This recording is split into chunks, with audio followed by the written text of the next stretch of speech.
Hey, topic of life's math and history, and we are going to look specifically at the friction force. And what we're going to do is we're going to learn about why force with friction is important and why we need to understand what it will do.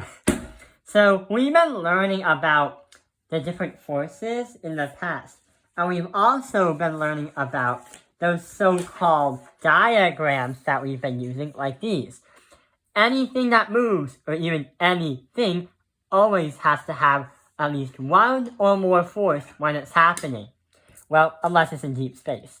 So, specifically about friction, we probably know something about it, like there are two surfaces rubbing against each other when something moves. Yeah, that's kind of what it is, but there's actually more to it.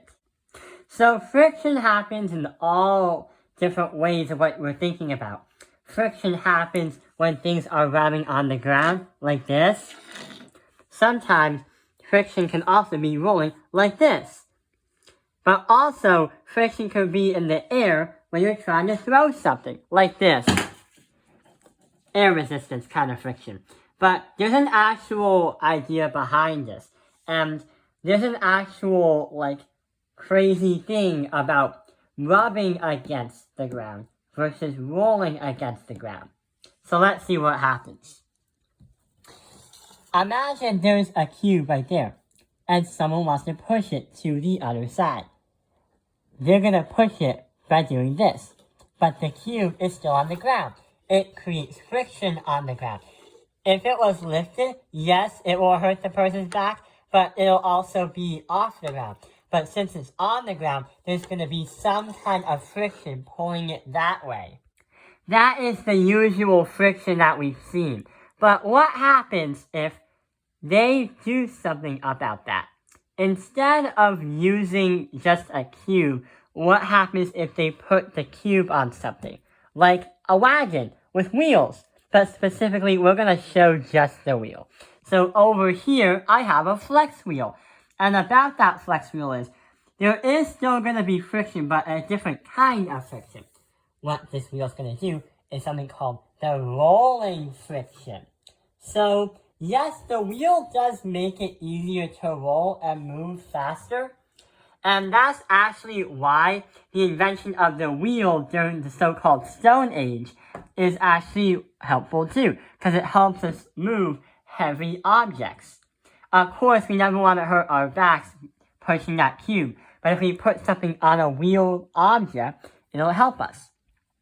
The reason why friction happens is because since there are two surfaces that are on each other, on touching the ground, if you take a look at chemistry, there are particles and molecules that stick to the wheel and the cube, but every time it moves, the particles break off. It creates some kind of sort of like covalent bonds. So when the wheel does this, it's attaching here and breaking there. The cube, you have to push all the particles. They're going to be here, and you got to push them off like there. That's why the cube's a lot more harder. We've also are going to understand what kinetic and static friction is. So let's take a look at the first example. What we're going to do is demonstrate and see what happens. So, of course, that green cube again. It's standing still. But what happens if I do this? One person may not be able to push it. What about two people? So yeah, out of the two that we demonstrated, which one do you think it could be? Is it static or is it kinetic? Oh, kinetic. Well, this one in case is a kinetic form of friction because it's basically the amount of force being applied on the block is going to depend on, which is going to be needed to push the object. But also, the force applied on the object to make it start moving. We could also take a look at this. and say the force being applied to keep the object going. So that's why kinetic friction is going to be very important, because it talks about how much force you need to apply on the block to make it go forward. But also, when it begins to go forward, there's some kind of inertia going. So it's going to take out some more friction, some more force being applied to push it to keep it going forward. Just like this big cube. It requires me to push more because it's more heavier. Okay, next one. So over here, we have a metal piece and a block. Like, sure enough, these two are from Vex Robotics. So, if I put the cube on the metal thing, it stays there. If I take the cube off and raise it and become a ramp and put it right here, it stays there. What is that called? Well, since the cube is on some kind of ramp, and that ramp is not a flat surface, how could it still be staying up? Sure enough, isn't gravity supposed to be pulling the cube down?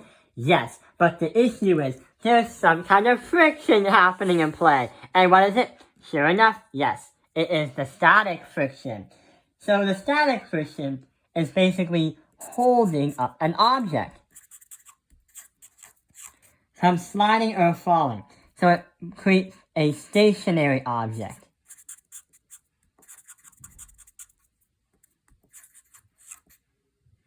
To a point.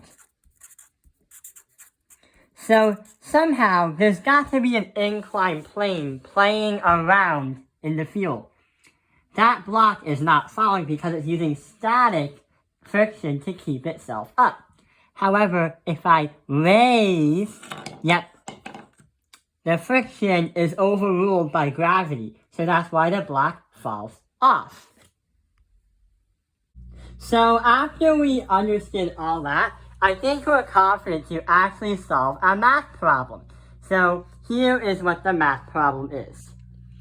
It takes a force of 35 newtons to start moving a wooden block.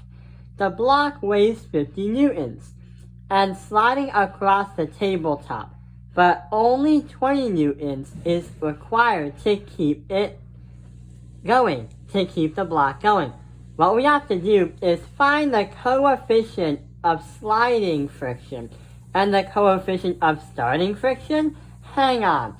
How are we supposed to do all that? And hang on. What do you mean by coefficient of sliding friction and coefficient of the so-called starting friction? Okay. So what we have to do is, using the three kinematic equations will not help. Using F equals ma also will not help. Or maybe it could help. What we have to do is look at a new kind of formula. So in this kind of formula, it's going to be a little bit different than the rest. Of course, we will have the friction force. It's going to be equal to the whatever that symbol is. Multiply that by the force of our normal. But hang on, what is that symbol? Well, if you take a look at that symbol, it's called mu. And it's one of the Greek letters.